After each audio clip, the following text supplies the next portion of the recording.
Hello everybody, how are you? Hello everybody, how are you? It is time to start our day. It is time to work and play. Hello everybody, how are you? Hi everyone and welcome back. Today we are going to start talking about something different than we've talked about before, something new for us, but I am not going to tell you what it is. I am going to make you guess what it is. We're going to start with a book today, and on each page you're going to see a picture of a hat, and you're going to have to try to guess whose hat it is. Then when the book is finished, see if you can tell me what it is we're going to talk about today. So let's start with the book called Whose Hat Is That? Looking at the first picture, it's a double page picture, it's a big one. It's red, it's got some yellow and black, little white rectangle here on the front. It says, whose hat is this so bright and shiny? Who do you think it is? Can you guess? This is a firefighter's helmet. She runs into burning buildings to put out fires. Her helmet keeps her head safe from falling objects in extreme heat. So her helmet is very important. Fun fact, firefighters' helmets are red, yellow, or neon colored so they can be quickly seen from far away or through smoke. Did anybody know that? That's how they got their color, so they can be spotted when they're in a smoky building. So the first hat was for a firefighter. Ready for the second one? Let's see if you can guess this one. This one might be a little harder. Let's see how you do today. Whose hat is this hanging over a face? What do you think? What do you think? Who would wear a hat like that and kind of something that covers the face there too? What are your guesses? Did anybody guess a beekeeper's hat? This is a beekeeper's hat. A beekeeper raises bees for honey. She reaches into hives buzzing with bees to get the honey. Her hat covers her face and protects her from stings. That's very important too.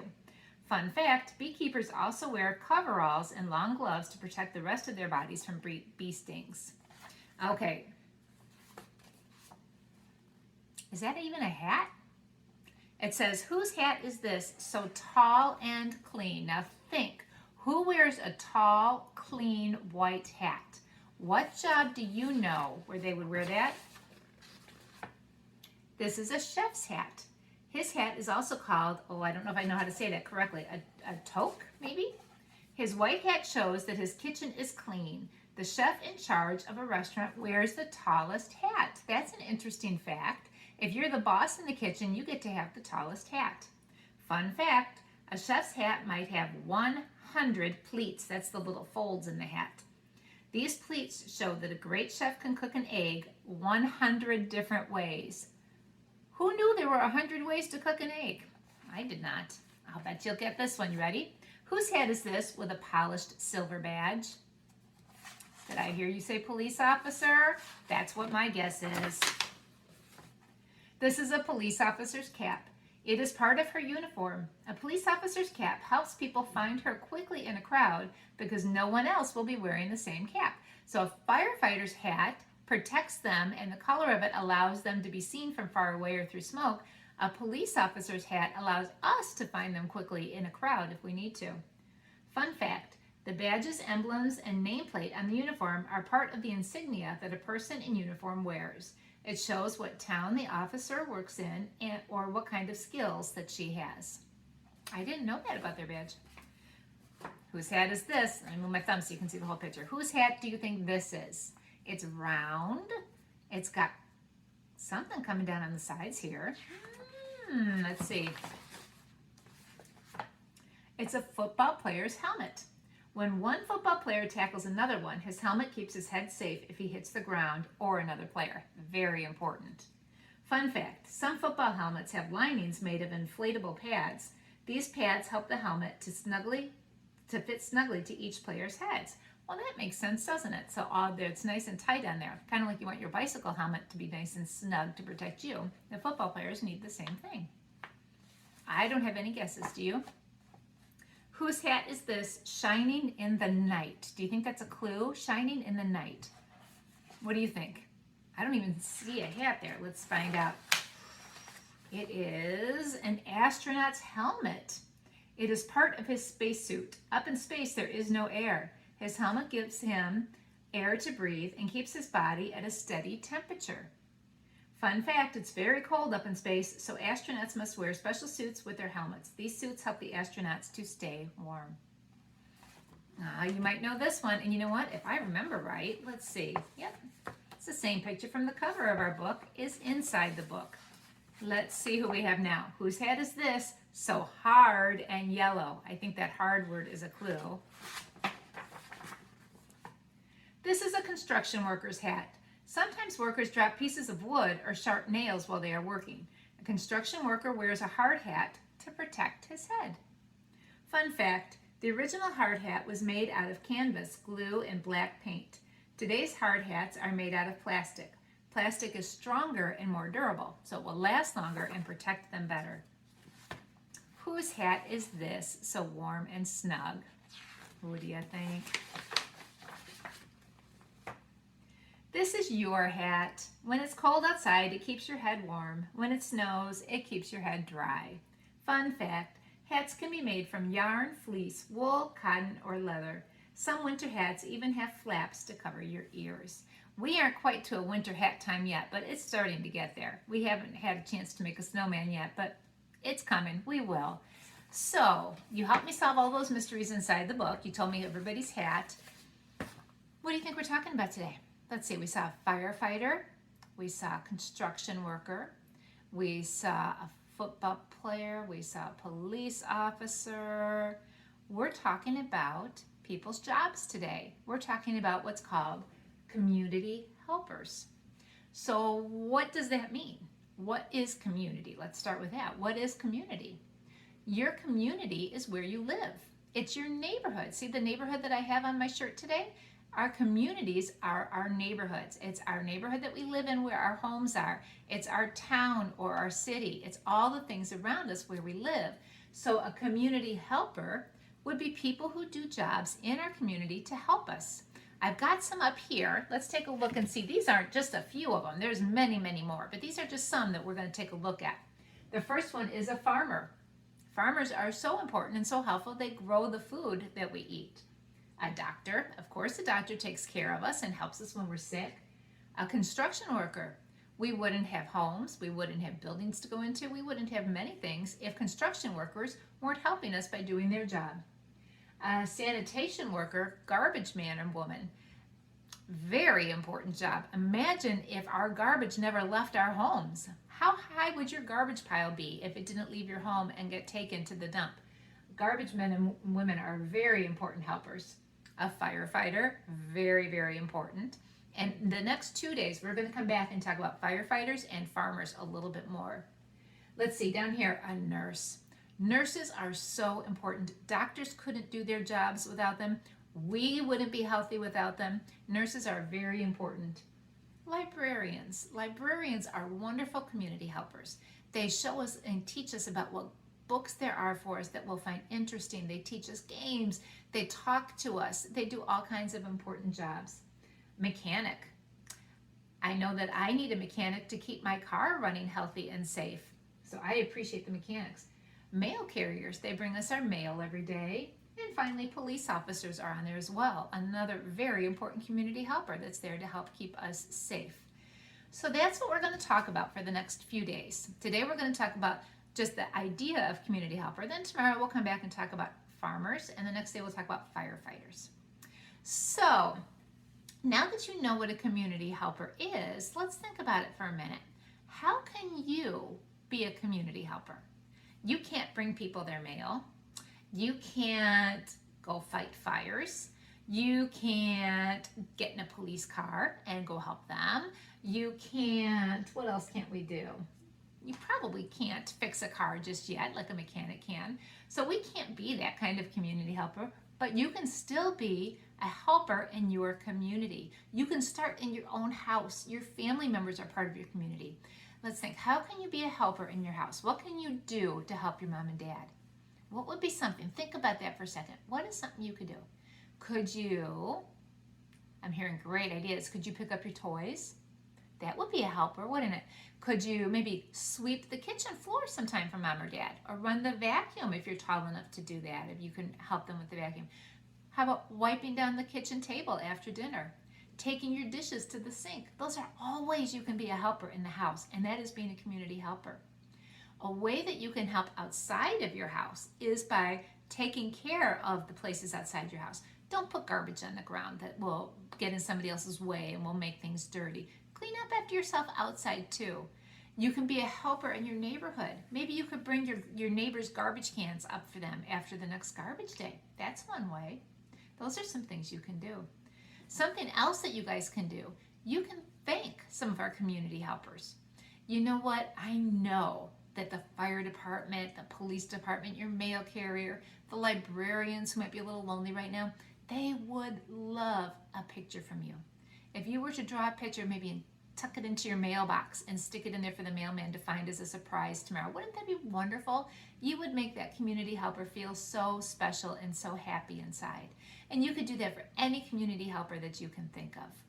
It's a great way to be a helper to our helpers. I think that would be a great thing for you to do today. Okay, so now that you know what community helpers are, and we looked at some of their hats, another day we'll look at some of their tools, and another day we'll look at some of their cars. Let's look at what some of the jobs are and talk about what maybe you want to do when you grow up. This book is called Career Day, and right here on the cover, I see 3 jobs that we already talked about. We have a construction worker, there's that chef hat with all the pleats, and a mail carrier. Those were 3 jobs we talked about. Do any of you want to be a construction worker? Raise your hand if you do. How about a chef? Does anybody out there want to be a chef? Let's see, instead of raising your hand, put it under your chin if you want to be a chef. If you want to be a mail carrier, put your hand behind your back. Good. Let's see what else is in here. Well, let's look at the back side first. Okay, if you want to be a firefighter, tap your nose. Do you know what this one is? An animal doctor? That's called a veterinarian. If you want to be a veterinarian, tap your shoulder. If you want to be, I am not sure what this last one is. I'm not sure what this last one is. Maybe we'll find out in the book. We'll find out. We'll come back to her. Okay, this book is called Career Day. A career is what you do. It's what your job is. My career is a teacher. I'm a teacher. When special visitors come to our school, they tell us about the work they do. Then we tell them about the work that we do. Today it's my turn to introduce my visitor. Wonder who he brought to school. What if I forget what I'm supposed to say? Sometimes that happens. Not just to me, Mrs. Madoff says, but to everyone. Sure, we all do.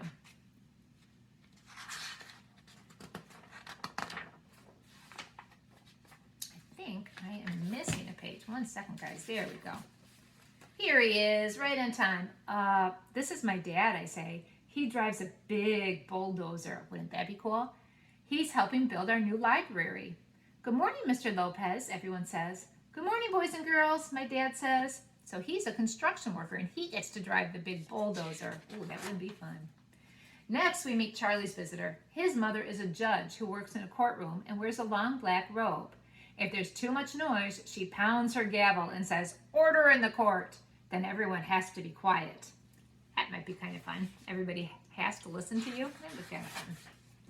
When Kate introduces her visitor, she says, "My dad plays bass in an orchestra at night. He practices all day and takes care of my baby brother while our mother goes to work at the bank. He's a musician." Machiko's mother writes books for us to read. She draws the pictures in them too. She is very good at drawing mice. The person that writes the book is called the author, and the person that does the pictures is the illustrator. Mrs. Madoff's visitor is her husband. He's a scientist called a paleontologist. He just got back from South America where he was digging for dinosaur bones. The bones tell us about dinosaurs that lived long ago. That would be a really, really cool job. Think about the things you'd find and discover. Sarah's visitor is our crossing guard. She brings Sarah to school every day because she is also Sarah's grandmother. That's why Sarah is always the first one at school and the last one to go home in the afternoon. See what a helper she is? She stands outside and makes sure that the cars stop so the children can cross the street when they're coming and going from school. Eveline's mother is a nurse in the hospital. She takes care of all the newborn babies in our town. She tells us babies are very, very cute, but they sure do cry a lot when they're hungry.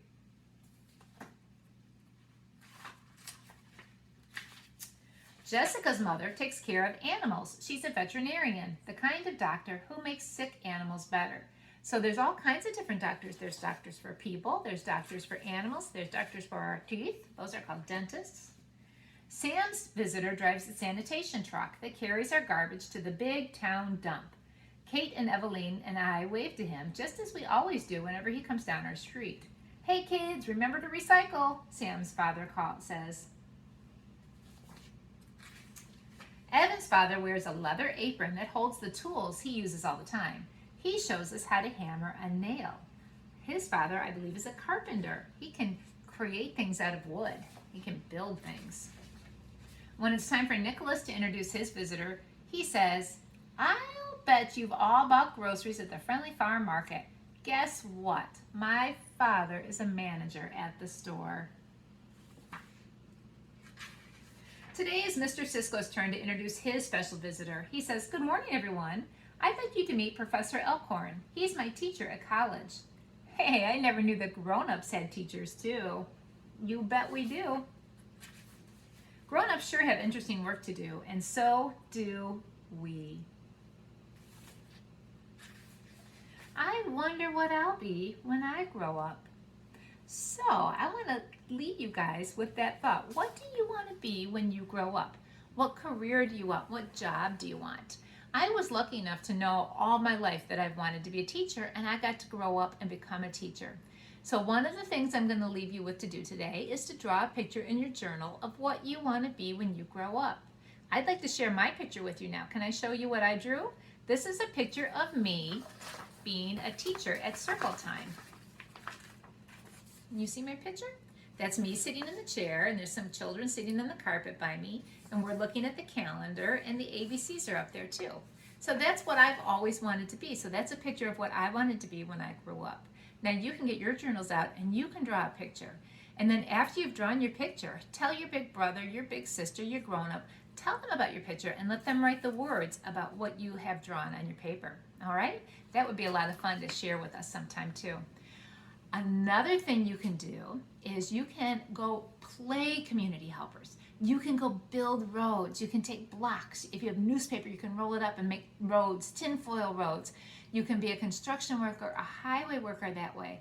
You can play that you work in a restaurant, whether you are going to pretend to cook for somebody, or you can be the waiter or waitress that takes the order and write down their orders and take it to the chef.